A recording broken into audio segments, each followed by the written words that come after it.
when should I get my first money? When should I get my first funding? Very interesting question. The reply initially is, have you already created a company before? And if the answer is yes, well, you're probably your own first source of funding. At least from past experience, you'll see that most people that have started a company, that have exited out of that company, might start their own company next time with some of their prior co-founders or their strong network, and their own money.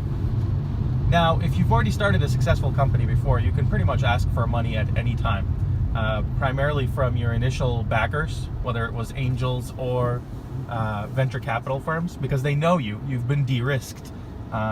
Instead of looking for the next 100 people, they can automatically know you're that 1 out of 100 or 1 out of 1,000.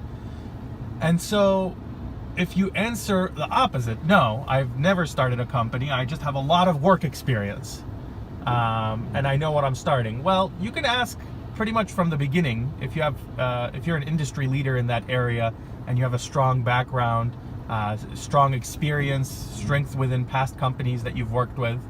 But know that when you do ask for money, the earlier you are in asking for money, the more of your company you will have to give up. It's not going to be a 5% equity stake because you're not de-risked. So they might ask you for 10-15% of the company for that initial investment of money, depending on how much money it's going to be. Now, the last answer to this question would be, I don't have a lot of experience and I don't have a lot of money on my own. What should I do? Well, you're gonna probably have to live with your parents for a while. Spend as little money as possible and try to prove out the concept, because your concept is nothing more than an idea at the beginning. And the truth is, anyone that's willing to invest will want way too much money for your company to ever be successful. Even if it turns out to be an absolutely amazing idea, you will essentially have given up too much in that initial round.